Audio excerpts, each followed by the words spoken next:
પોતાને મિત્ર રામ દિનેશભાઈ ધ્રુવદાદા અશોકપુરી ગોસ્વામી સુનિલભાઈ અજયભાઈ જરજી સાહેબ અને સૌ વિદ્યાર્થી મિત્રોને મારા વંદન. આમ રામ બોલી લે એ પછી બોલું થોડું જોખમી છે. એના વક્તવ્યમાં ઊંઘ ઉડી જાય અને મારા ઊંધું થાય એવી સ્વાભાવિક છે, પણ હું એવો પ્રયત્ન કરીશ કે તમને ઊંઘ ના આવે. મારા લેખનમાં પરિવેશ કઈ રીતે વણાયેલો છે એની વાત આજે મારે કરવાની છે. જે વાત લોહી સાથે વણાયેલી છે એની વાત આજે હું કરવાનો પ્રયત્ન કરીશ. એટલે સ્વાભાવિક છે કે મુગ્ધતામાં સરી પડાય એવી ક્ષણો આવશે, પણ હું તટસ્થતાથી મારી વાત મૂકવાનો પ્રયત્ન કરીશ. સાથોસાથ કચ્છની ભૌગોલિક સ્થિતિ અને અન્ય કચ્છના લેખકોના સંદર્ભો પણ સાથે સાથે જોડતો જઈશ, જેથી મારી વાતને હું યોગ્ય રીતે મૂકી શકું. મને અત્યારે એક વાત યાદ આવે છે કે લખવાની શરૂઆત કરી એ ગાળામાં હું સુજોતાપોની વાર્તા શિબિરોમાં જતો.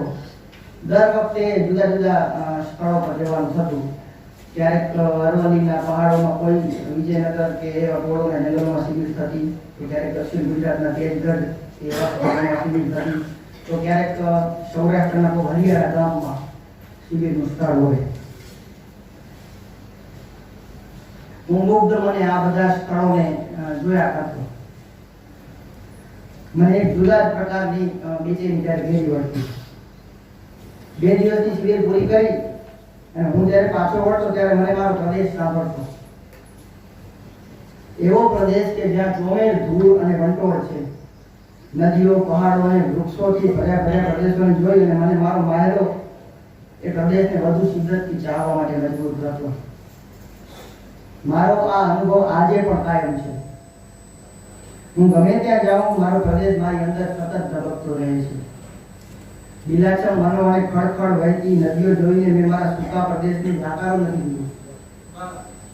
ઉલટાનું એવું બન્યું છે કે મને મારા પ્રદેશને ચાહવાનું વધુ સબળ કારણ મળ્યું છે. આપણે ગમે ત્યાં જઈએ, ગમે તે પ્રદેશમાં હોઈએ, પણ આપણું મૂળ એ આપણી નિયતિ બનીને અટકી જાય છે, જે આપણને પૂર્ણપણે બીજી નથી ઓપાવા દેતું. એક ટીસ તો અંદર રહી જ જાય છે, જે સમયાંતરે આપણને પાછળ ધકેલતી રહે છે. આ લાગણી હું પણ તીવ્રતાથી અનુભવતો હતો. એમાંથી મારી વાર્તા લખાઈ રેત નદી અને જંગલ. 2 જુદા જ પ્રદેશમાં વસતા સ્ત્રી પુરુષ જ્યારે જોડાય ત્યારે શું પરિણામ આવે, એ મારા માટે આ વાર્તા લખતી વખતે પ્રશ્ન હતો. આ વાર્તાનું નાયક સૂકા પ્રદેશમાંથી આવે છે અને એના નાનકડા ગામમાં એક નદી વહે છે, જ્યાં માત્ર એ નદી એવી છે કે જ્યાં માત્ર ચોમાસામાં જ પાણી હોય. કચ્છમાં આવી અનેક નદીઓ છે. અને સ્ત્રી છે એ ગાઢ જંગલના પ્રદેશમાંથી આવે છે. નાયકના મનોભાવોને આલેખવા મારા માટે એટલા માટે કઠિન ન હતા કેમ કે આ લાગણી ક્યાંક ને ક્યાંક મારી પણ હતી.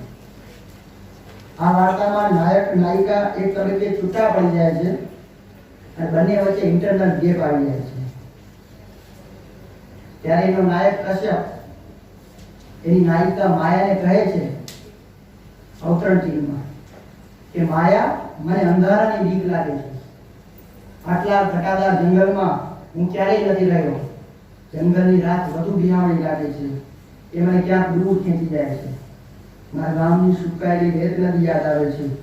હું એ નદી કાંઠાની શુષ્ક હવામાં રખડ્યો છું. અહીં જંગલમાં આવી અને લાગે છે કે હું ઘટાદાર છાયાનો માણસ જ નથી. જંગલમાં મારા પગલા નીચે દબાતા સૂકા પાંદડાનો અવાજ મને રેતીમાં ચાલતા હોય એવો લાગે છે. રાતનો સન્નાટો અંદરથી ખાલી કરી નાખે છે. હું મારામાં જોઉં છું તો લાગે છે કે દૂર દૂર સુધી કોઈ નથી. હું એકલો જ ભટક્યા કરું છું. નાયકની આ વ્યથા પોતાના પરિવેશથી, પોતાના મૂળથી દૂર થઈ જવાની અને બીજે ન રોકાઈ શકવાની છે. આના જવાબમાં એની નાયિકા માયા કહે છે કે કશ્યપ, મને લાગે છે કે જંગલ હવે ખોટું થતું જાય છે. વૃક્ષો સુકાઈ ગયા છે.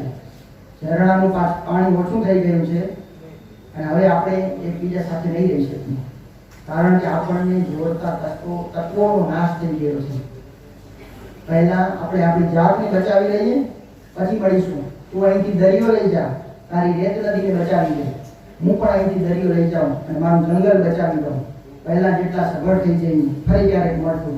આ જ દરિયે જ્યારે તારી નદી બને કાંઠે વહે અને મારા જંગલમાં નવી વસંત આવે ત્યારે મળશું. અવતરણથી પૂર્વ જ્યારે જીવનમાં અટકી જવું એ ક્યારેય માનવીને નથી પાલતું. દરેક પરિસ્થિતિમાંથી માર્ગ કાઢ્યો છે. જુદા જ પરિવેશના બે લોકો મળે છે ત્યારે શું ઘર્ષણ થાય છે એ મેં મારી આ વાર્તામાં મૂકવાનો પ્રયત્ન કર્યો છે. અંતે બંને પોતાના સંબંધને સુકાવા દઈને પણ પોતાના મૂળને પાંગરવા દે છે. આ વાત મેં મારી આ વાર્તામાં કરી છે. કચ્છ પ્રદેશ આમ તો ગુજરાતના છેવાડે આવે છે અને કચ્છની તાસીર કંઈક એવી છે કે જ્યાં વરસાદ પડે ત્યારે ઉત્સવ ઉજાય અને આકાશના ઓવારણા લેવાય. કચ્છ પ્રદેશમાં નવા વર્ષની શરૂઆત અષાઢથી થાય. તમે કલ્પના કરો કે પાણી એ કેટલી હદે જીવનનો પર્યાય હશે કચ્છવાસીઓ માટે. એક બાજુ અપાર પ્રમાણે, બીજી બાજુ ભૂખવતો દરિયો, એવા પ્રદેશમાં કચ્છીઓ રહે છે. સર્જક તરીકે હું બહુ દ્રઢપણે માનું છું કે તમારું ઘડતર એવા વાતાવરણમાં થયું છે એના પર તમારી કલાનો બહુ મોટો આધાર છે. કચ્છ પર કુદરત બહુ મહેરબાન નથી રહી. જ્યારે સેંકડો કિલોમીટરમાં ફેલાયેલા રણમાં રહેતો કચ્છી માળુને કોઈ પૂછે કે કેમ છે તો એ કહે કે ઉપરવાળાની રહેમ છે. ત્યારે મને પ્રશ્ન થાય છે કે તેને ખરેખર ઉપરવાળા પર વિશ્વાસ છે? નજર પહોંચે ત્યાં સુધી મૃતદેહથી તરસ છીપાવવાનો ભ્રમ રહેતી બેરહેમ ધરતી અને તેના પર રહેતો જણ કયા બળે એવું કહેતું હશે કે બધું બરોબર છે. કચ્છીઓ એ પ્રદેશમાં રહે છે જ્યાં ધરતી અને આકાશ બંને જ આકારો દઈ દે તો પણ ત્યાંના લોકો મોજથી પોતાના દિવસો વિતાવે છે. કચ્છના કવિ રમણીક સોમેશ્વરની એક પંક્તિ ટાંકવાનું મન થાય છે જે કચ્છની તાસીરને આબેહૂબ વર્ણવે છે. એમણે લખ્યું છે કે આંખોમાં રેતીની ડમરી ને છાતીમાં ભૂગવતા દરિયાનો નાદ જીવતરના બદલામાં માંગ્યો છે બહુ બહુ તો છૂટો છવાયો વરસાદ. એક બાજુ આખું જીવતર અને એના બદલામાં શું? છૂટો છવાયો વરસાદ, ધોધમાર વરસાદ પણ નહીં. જ્યાં અભાવ હોય ત્યાં સ્વાભાવિક રીતે માણસ નિરાશ થઈ જાય, પરંતુ કચ્છ સંદર્ભે આ વાતને જુદા અર્થ સાથે જોવી પડે એમ છે. જયંત ખત્રીના પુત્ર અને વરિષ્ઠ પત્રકાર એવા કીર્તિ ખત્રીએ કચ્છની સંસ્કૃતિને અભાવની સંસ્કૃતિ કહી છે. એમનું આ વિધાન કચ્છી કલ્યાણના ખમીરને વ્યક્ત કરે છે. એક તરફ બળબડતું રણ, બીજી તરફ દરિયો, કાળઝાળ ઉનાળો અને હાડ પીડી દેતી ઠંડી, તેમાં વરસાદનો અભાવ, સમયાંતરે આવતી ભૂકંપ જેવી ભૌગોલિક આપદાઓ તો જુદી, આટલી વિષમતાઓ માણસને તોડી પાડવા માટે પૂરતી છે. આવા દોડેલા જીવતર વચ્ચે પણ કચ્છની સંસ્કૃતિ પાંગરી છે. કીર્તિ ખત્રીનું બીજું એક નિરીક્ષણ પણ કચ્છની સંસ્કૃતિ સંદર્ભે જોવા જેવું છે. કચ્છના ભરતકામમાં લીલો રંગ વિશેષ રૂપે જોવા મળે છે. તેનું એક કારણ પણ લીલકનો અભાવ છે. અભાવ એ કેટલી હદે જીવનનો ભાગ બની ગયો છે એ જોવા જેવું છે. સૂકી ધરતીમાં ઉછળતી પ્રજા જ્યારે ભરત ભરે ત્યારે લીલા રંગનો ખૂબ જ કળાત્મક રીતે ઉપયોગ કરે છે, જે એમની અંદરની જીજીવિષાને પ્રગટ કરે છે. આ વાત હજી વિશેષ રીતે કહી શકાય, પરંતુ અહીં મારે કચ્છ પ્રદેશની સાથોસાથ મારા સાહિત્યમાં જે રીતે કચ્છ ઢોકાય છે એની વાત પણ કરવાની છે. આપણી અભિવ્યક્તિ ઘડાય ત્યારે પહેલી નજર આપણા આસપાસના પરિવેશમાં જાય, પછી આપણી આસપાસનો સમાજ હોય, નજીકની વ્યક્તિ હોય કે પછી આપણો પ્રદેશ હોય. એ રીતે મેં પણ શરૂઆતમાં કચ્છ પ્રદેશને ધ્યાનમાં રાખી અને કેટલીક વાર્તાઓ લખી. મારા તો પહેલા વાર્તા સંગ્રહનું નામ જ રેતીનો માણસ. એ સંગ્રહમાં 5 વાર્તાઓમાં સીધી રીતે કચ્છ અવતર્યું છે. માણસ રેતીનો બનેલો હોય કે માટીનો? મારી જાતને આ સવાલ કર્યો તો મને કંઈક જુદો જ અર્થ મળ્યો. દરેક વ્યક્તિ માટીનો બનેલો હોય છે અને આખરે માટીમાં ભરી જતો હોય છે, પણ કચ્છ પ્રદેશમાં માટીને રેતીના અર્થમાં લેવાય છે. સૂકી ધરા પર ઉડતી ધૂળ જ્યારે શ્વાસમાં ચાલી જાય અને ગળામાં શ્વાસ પડે ત્યારે લાગે કે ખરેખર રેતી ગળામાં ભરાઈ ગઈ છે. પ્રકૃતિની વિષમતાઓનો સામનો કરીને મોજથી જીવતા દરેક કચ્છી જણને હું રેતીનો માણસ કહું છું. રેતીનો માણસ એ કોઈ એકાદ વ્યક્તિનું નહીં પણ કચ્છવાસીઓની સમુચિત લાગણીનું પ્રતીક છે, જે પ્રકૃતિ સાથે તાદાત્મ્ય સાધી અને જીવે છે. આખો દિવસ રણમાં રખડી અને થાકેલો મારો જણ ખરી જતી રાતને ખિસ્સામાં મૂકી રણની કાંધ પર ચંદ્ર ચડે ત્યારે મોરચંદના સૂર છેડે છે. એના લયમાં એ બધું જ ભૂલી જાય છે. મોરથી રાતને પોતાના કંઠમાં રમાડે છે. એના ગળામાંથી નીકળતી કાફીના અવાજમાં આછો કંપ પણ નથી પડતો. કુદરત ગમે તેટલી કઠોર થાય, કચ્છનો એ જણ ક્યારેય નથી થાકતો. થાકવું અને થાકીને હારી જવું એ તેના લોહીમાં નથી. જ્યાં તણખનું પણ ન ઉગે એવી વાંઝેલી ધરતી પર વર્ષોથી પોતાનો વંશ ટકાવી રાખનારો કચ્છી માળું કેટલો ખડતર છે. કુદરત ભલે સાથે ન હોય પણ કચ્છના લોહીમાં એક ખમીર છે કે જે વિષમતાઓમાંથી માર્ગ કાઢતા શીખવે છે. કચ્છ પ્રદેશ વિશે આટલી વાત એટલા માટે કરી કેમ કે મારી અંદર પણ રણની એકલતા અને સાગરનો ભૂગવાટ સમાયેલો છે. મારી નસોમાં રેતીની સાથે દરિયાના મોજા ઉછળે છે. મારી કલમ કોયા કાગળ પર નહીં પણ રણના ખારા પાટ પર ચાલતી હોય એવું મને લાગે છે. રેતી એ મારા માટે લોહીનો પર્યાય છે. શ્વાસની સમાંતર વરસાદની પ્રતીક્ષા ચાલે છે. રણની એકલતા, વરસાદની તરસ, દરિયાનો નાદ, અભાવની પીડા, જીવતરનો ખાલીપો અને બદલાઈ ગયેલું કચ્છ, આ બધું જ મને લખવા માટે મજબૂર કરે છે. રણમાં રહેવું જેટલું દુષ્કર છે એનાથી અનેક ગણું દુષ્કર એને કાગળ પર ઉતાર્યું છે. મારી વાર્તાઓમાં મેં મારા પ્રદેશની ખડતલ કાશીને જીવવાનો પ્રયત્ન કર્યો છે. આપણે જ્યાં વસતા હોઈએ તે પ્રદેશ આપણી આસપાસ નીકળાયેલો હોય જ. મને પણ મારા પ્રદેશનું આકર્ષણ રહ્યું છે. એ ખેંચાણ પછી તો લેખનમાં પણ અવતર્યું. મેં મારા પ્રદેશની સમસ્યાઓ, સૌંદર્ય અને તાસીરને આલેખવા માટે કલમને કામે લગાડી છે. એમાંથી જુદી જુદી વાર્તાઓ, નિબંધો અને નવલકથા લખાયા છે. રણ અને દરિયો તો સદીઓથી એના એ જ છે.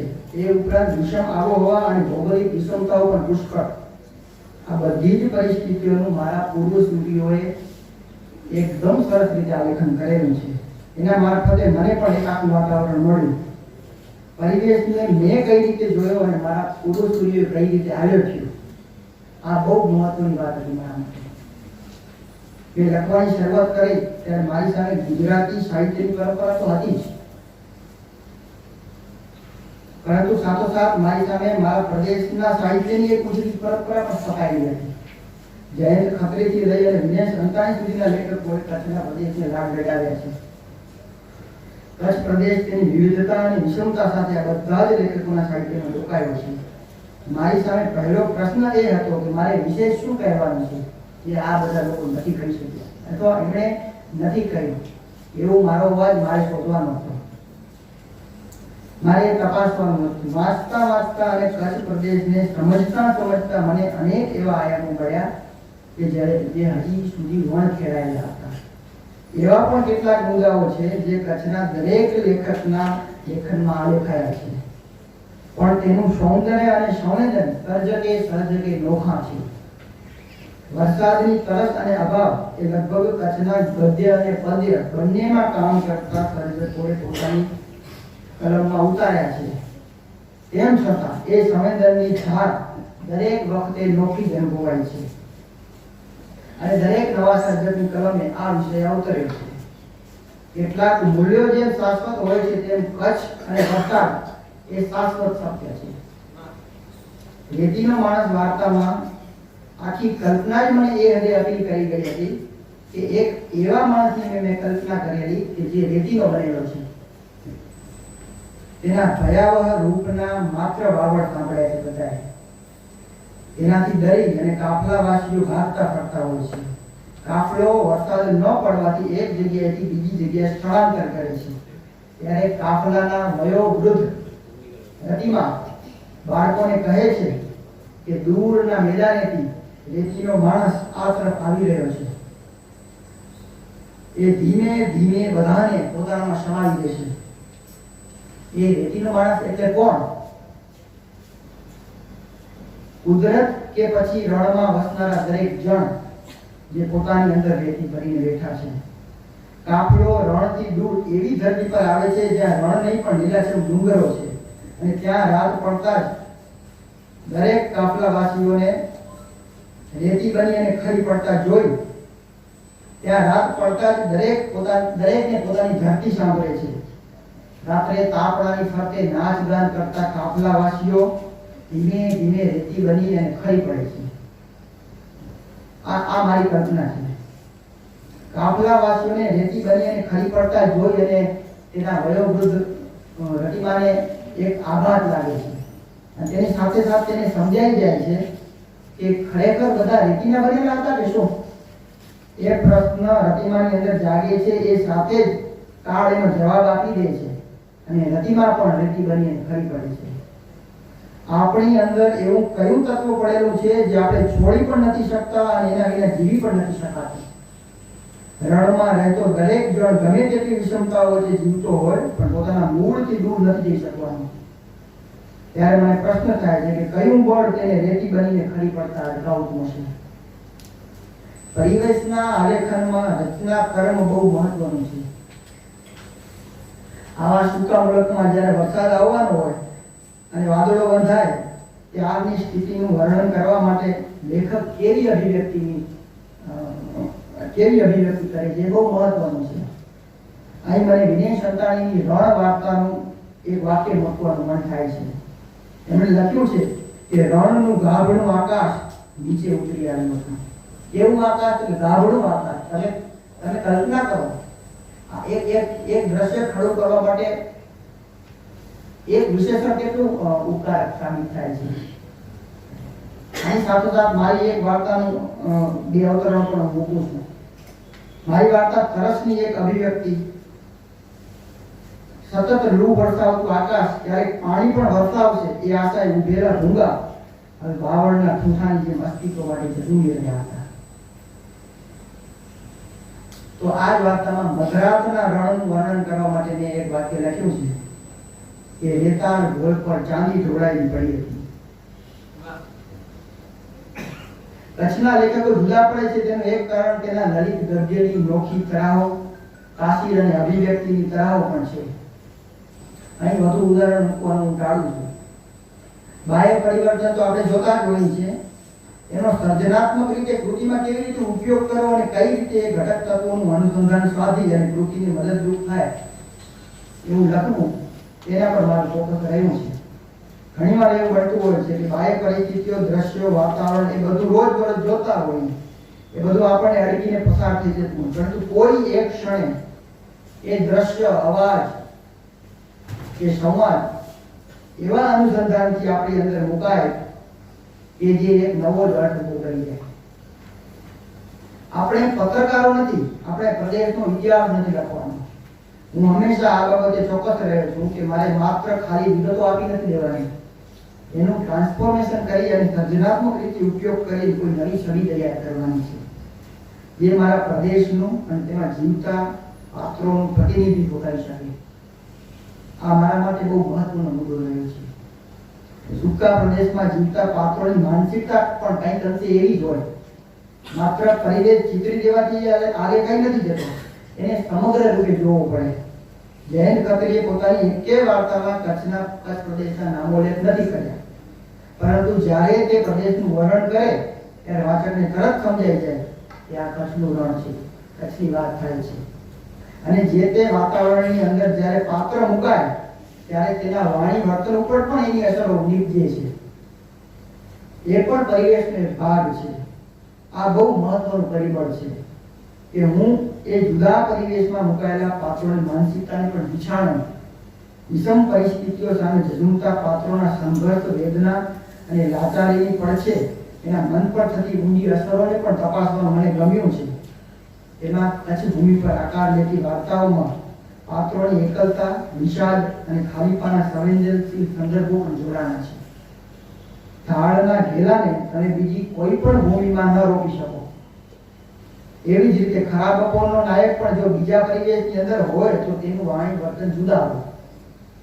મારી રેતીમાં ફૂંકેલું મોરચંદ વાર્તાનો મજીદ જે રીતે એની સ્ત્રી પર બેરહેમ બને છે એની પાછળ આ પ્રદેશની તાસીર જવાબદાર છે. આ રીતે પરિવેશ એક મહત્વનું પાત્ર બને છે. આપણે જે પ્રદેશની રચના કરી છે તેમાં મુકાયેલું પાત્ર પણ એ પરિવેશની અસરમાંથી મુક્ત નથી થઈ શકતું.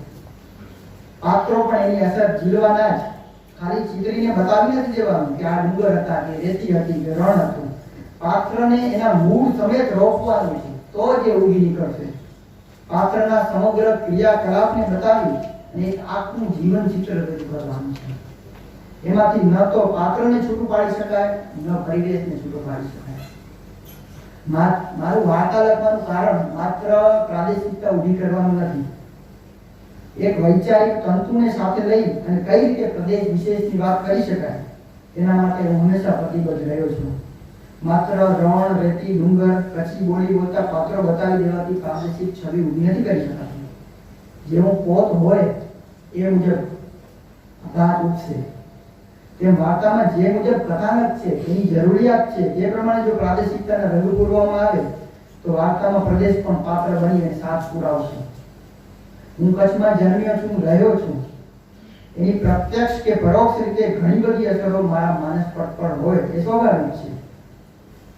મારા પ્રદેશના એવા કેટલાક સ્થાનો કે જે મેં નરી આંખે ન પણ જોયા હોય, પરંતુ હું જ્યારે લખવા બેસું ત્યારે મને એની ખોટ નથી સાલતી, કેમ કે મારા ચિત્તની અંદર એની પ્રચંડ અસરો પડેલી હોય છે. હું લખવા બેસું ત્યારે બધું નજર સામે આપોઆપ ખડું થઈ જાય છે. લેખકનું ચિત્ત સંયોજન કરી અને આપોઆપ એક ચિત્ર આપી દે છે. સર્જક જે પણ ધરતીમાં જન્મ્યો છે એ તેના બીજ સાથે લઈને જ જન્મે છે. આગળ ઉપર એને એની સર્જન શક્તિ મદદ કરતી હોય છે. મારા જન્મ પહેલાનું કચ્છ કે જે મેં નથી જોયું, માત્ર વાંચ્યું છે, એ જુદું હતું. આજનું કચ્છ અને રણ જુદા છે. મારી સામે જોયેલું અને ન જોયેલું એવા બે કચ્છ અત્યારે છે. હવેના સમયમાં તેમાં પરિવર્તન આવી રહ્યા છે. એ પરિવર્તન માત્ર બાહ્ય નથી, રણને ચોમેરથી ઘેરી લેવાયું છે. આ બદલાવ તેમાં વસતા દરેક કચ્છી માળને ખટકે એ સ્વાભાવિક છે. આ બદલાવ સર્જકના ચિત્તમાં નહીં ઝીલાય તો ક્યાં ઝીલાશે? અને અહીં પરિવર્તનને ઉએકવાના બદલે તેના સ્વીકાર સાથે કેમ જીવી શકાય એ તરફ જ દ્રષ્ટિ કરવી રહી. બદલાતી પરિસ્થિતિ અને વિષમ આબોહવામાં પણ કચ્છી માળોની પહેલી શરત તો જીવી જવાની અને ટકી રહેવાની જ રહી છે. સામાજિક પરિવર્તન પણ તેની સામે આવેલી એક પરિસ્થિતિ જ છે. મૂલ્યનો બદલાવ અને ઘસારો એ સર્જક તરીકે મારા માટે સેકન્ડ પ્રાયોરિટી બની જાય છે. જ્યારે હું ગળામાં અટવાયેલી તરસ વાર્તા લખું છું, કેમ કે મારા માટે બદલાતી પરિસ્થિતિ કરતાં પણ વધુ અગત્યની વાત એ છે કે બદલાયેલી પરિસ્થિતિમાં મારું પાત્ર કઈ રીતે ટકી જશે. અત્યારે કચ્છ બદલાયું છે, પરિવેશની રીતે પણ ઘણા બધા બદલાવ આવ્યા છે. એ પરિસ્થિતિની અંદર મુકાયેલો માણસ પણ બદલાયો છે. આપણે તેને જોઈ શકીએ છીએ, અનુભવી શકીએ છીએ, પરંતુ એની સામે બંધ નથી પોકારી શકતા. મૂલ્યનું ઘર્ષણ થાય એની વ્યથા પણ લેખક તરીકે અનુભવી શકીએ છીએ. જે રણમાં ધૂળો ઉડતી હતી, જ્યાં જીવવું પણ કઠિન હતું, ત્યાં અત્યારે ઉત્સવ ઉજવાય છે. દેશ વિદેશથી પ્રવાસીઓ આવે છે. આ વિરોધાભાસી પરિસ્થિતિ સર્જાય છે. ત્યાં વસતા માણસોની અંદર ઘર્ષણ પેદા થયું છે. હવે એવા પાત્રો કે જેમને આ જ રણને જોયું છે, એવા વૃદ્ધ વ્યક્તિ જ્યારે આ બદલાઈ ગયેલા રણને જુએ છે ત્યારે શું અનુભવે છે? મારી વાર્તા ગળામાં અટવાયેલી તરસનો નાયક પણ આવા જ સંઘર્ષની નિપજ છે. પોતાની આસપાસ ઉદ્યોગો આવતા જે પરિસ્થિતિ બદલાય તેની અસરો ઝીલવા માટે એની અસરો ઝીલવાનો પ્રયત્ન મેં આ વાર્તામાં કર્યો છે. કચ્છ અને કચ્છનું ગુજરાતી સાહિત્ય આમ તો રણ અને દરિયો એવા બે અંતિમો વચ્ચે વર્ષોથી રહ્યું અને સર્જાયું, પરંતુ ભૂકંપે કચ્છના સર્જકોને નોખી રીતે વિચારતા કર્યા. પ્રદેશની ભૂગોળ તો બદલાણી, સાથોસાથ સાંસ્કૃતિક ધરોહર અને માનવી મૂલ્યો પણ બદલાણા.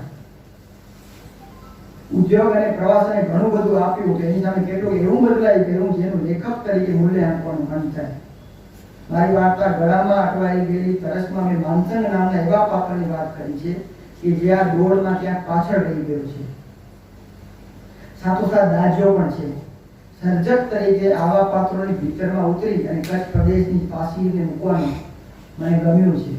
બદલાયેલું કચ્છ એ વાર્તાની સામગ્રી પૂરી પાડે છે. જે ખેતરનું કઈ મૂલ્ય ન હતું તેના એકાએક લાખો રૂપિયા આવે છે. ત્યારે ખેડૂતના ચિત્તમાં શું ઉથલપાથલ થતી હશે? રણમાં નાસ્તાની રેકડી લઈને બેઠેલો જણ પ્રવાસીઓને જોઈને શું વિચારતો હશે?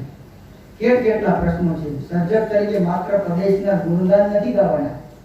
જ્યાં જ્યાં પ્રાદેશિકતાને આંચ આવતી દેખાય ત્યારે એને કાગળ પર ઉતારવાની જેમ પણ લેખક તરીકે એકઠી કરવી પડશે. વિનય સંતાણીએ વર્ષો પહેલા રણના સૌંદર્ય અને કઠોર જીવનને આલેખતી એકાધિક વાર્તાઓ આપી. તો તાજેતરમાં જેમણે રણ શીર્ષકથી એક લાંબી વાર્તા પણ આપી છે, જેમાં બદલાયેલા રણને વાસ્તવની ધરાતલ પર એને તપાસ્યું છે. આ સજાગતા છે. મેં એક વાર્તા લખી છે, રેતીમાં ખૂંપેલું મોરચંદ. રણમાં રહેતી સ્ત્રીઓની શી હાલત છે એનાથી આપણે બધા જ ઓછા વત્તા અંશે વાકેફ છીએ. એમના સંવેદનને મેં આ વાર્તામાં આલેખ્યું છે. તો હાલ એક લાંબી વાર્તા લખી રહ્યો છું, જેમાં ભૂકંપમાં બચી ગયેલું બાળક પુખ્ત થયા પછી જ્યારે આ બદલાઈ ગયેલા કચ્છમાં આવે છે, ત્યારે એના મન પર શું એની અસરો ઝીલાય છે. કચ્છની વિશિષ્ટ ભૂગોળના કારણે તેનો પરિવેશ પણ જુદો પડે છે. બધા જ પ્રકારની વિષમતાઓ સાથે ભૂકંપ પણ પરિવેશનો એક ભાગ બને છે. તેમાંથી પસાર થઈ અને ફરી બેઠા થઈ કચ્છી માળુઓએ જીવી જવાની તાકાત અને ઈચ્છા શક્તિ દર્શાવી છે. એ નમૂન છે. ભૂકંપ એ આમ પણ કચ્છની સંસ્કૃતિ સાથે જોડાયેલો છે. ભૌગોલિક રીતે જોઈએ તો કચ્છની વિષમતાઓમાં વધારો કરતો લખપતનો ભૂકંપ મહત્વનો સાબિત થયો છે. એ ભૂકંપના કારણે અલ્હાબાદનું સર્જન થયું. તમે કલ્પના કરો કે એક આખી નદી વળાંક લઈ લીધો અને પાછળ જાઓ જલાલથી ધબકતું લખપત એકાએક બેકાર થઈ ગયું. જ્યાં પાણી વિલોડા લેતું હતું ત્યાં ખારો પાટ બની ગયો. તો 2001ના ભૂકંપે પણ કચ્છને જળમૂળથી બદલી નાખ્યો. એ મૂળ કચ્છ જ અત્યારે નથી. ઔદ્યોગિક વિકાસે હરણફાળ કરી. આ બે ઘટનાઓએ કચ્છના માનવ જીવન પર સામૂહિક અને અંગત રીતે બહુ ઊંડી અસર ઊભી કરી છે. એ બદલાવના પરિણામે વિચ્છેદ વાર્તા લખાઈ, જેની પૃષ્ઠભૂમિમાં ભૂકંપ અને તેના પરિણામે જે તકો સર્જાઈ તેની માનવ મન પર કેવી અસરો ઝીલાઈ અને સંબંધોનું માળખું એકાએક કેવી રીતે બદલાઈ ગયું એ આલેખવાનો મેં પ્રયત્ન કર્યો છે.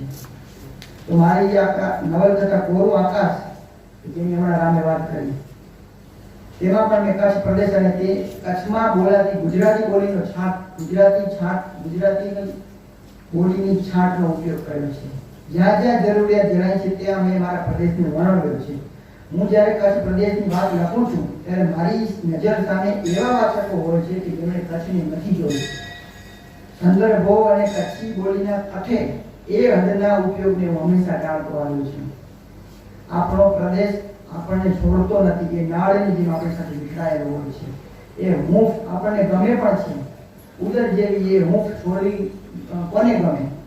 પરંતુ સજાગ સર્જક તરીકે એક વાત સમજવી જોઈએ કે જો આપણે આપણી આસપાસનું જ આપણને વાલું લાગશે તો એ બહુ જલ્દી આપણું બંધન બની નાખી જશે, આપણી દ્રષ્ટિને કુંઠિત કરી નાખશે. જયંત ખત્રીએ કચ્છ પ્રદેશને કેન્દ્રમાં રાખીને પણ વાત તો વૈશ્વિક વિચારધારાની જ કરી છે. જો આપણે માત્ર પ્રાદેશિકતાનું જ ગૌરવ કરતા રહીશું તો આપણું જ બંધન બની અટકી જશે. પ્રાદેશિકતાના કોચલાને જયંત ખત્રીએ પણ એ રીતે નથી સ્વીકાર્યો તો તેમના પછી લખતા કોઈ પણ ગુજરાતી સર્જકે નથી સ્વીકાર્યો. માટે પ્રાદેશિકતાને સમયાંતરે માંજવી પણ પડે છે. આજનું કચ્છ જુદું છે અને એના પ્રશ્નો પણ જુદા છે. અહીં એક વાત મારે ગર્વભેર કહેવી છે કે જયંત ખત્રીથી લઈ અને જયંત રાઠોડ સુધીના ગુજરાતીમાં લખતા કચ્છી સર્જકોને ગુજરાતે માનભેર વધાવ્યા છે. જ્યારે કચ્છમાંથી વિદ્વાન કલમ આવી છે તેને ગુજરાતી સાહિત્યએ પૂરા માન સાથે આવકાર આપ્યો છે. અલબત્ત એમના સર્જનના બળે જ. આ છે ગુજરાતનો કચ્છ પ્રેમ. શેકડીવાળાનું પેલું વિધાન છે ને, જે આપણે અનેક વાર સાંભળ્યું છે કે આયરિશ લેખકોની જેમ ગુજરાતમાં કચ્છના લેખકોનું સ્થાન વિશિષ્ટ રહ્યું છે. તો આ વિશિષ્ટતાનું કારણ છે કચ્છના સર્જકોની અભિવ્યક્તિની નોખી રીતભાત, ચિત્રાત્મક શૈલી, વર્ણનશીલતા અને ઘાટા રંગે રચાતું હોય એવું ગદ્ય. આવી ઘણી બધી વિવિધતાના કારણે કચ્છના ગુજરાતી લેખકો નોખા તરી આવે છે. ન માત્ર નોખા તરી આવે છે, તેમની પોતાની સર્જનાત્મકતાના બળે પોતીકી મુદ્રા પણ વિકસાવે છે. એટલે ગુજરાતીમાં લખતા કચ્છી સર્જકોના ખભે પોતાના પ્રદેશની છબીને ગુજરાતભરમાં ઉપસાવવાની બહુ મોટી જવાબદારી રહેલી છે. અને આ કામ મને લાગે છે કે હજી સુધી તો યોગ્ય રીતે થતું આવ્યું છે. અને છેલ્લે જયંત ખત્રી અને કચ્છ એકમેકના પર્યાય સમાન ગણી શકાય. ખત્રીનો વતન પ્રેમ તો આપણે જાણીએ જ છીએ.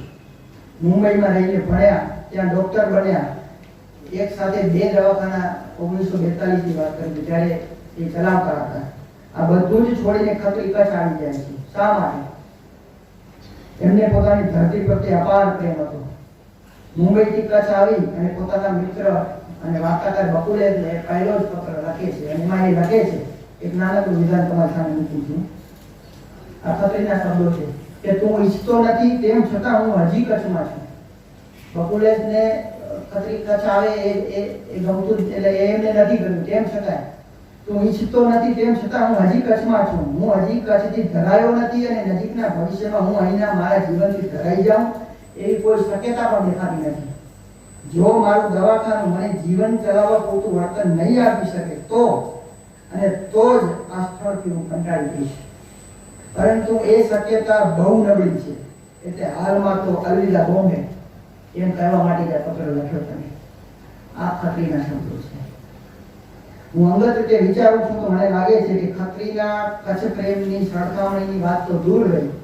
જ્યારે હું મારા પ્રદેશના એક એક કણને ચાહતો થઈ જઈશ એ દિવસે મને મારું લેખક બનવું સાર્થક લાગશે.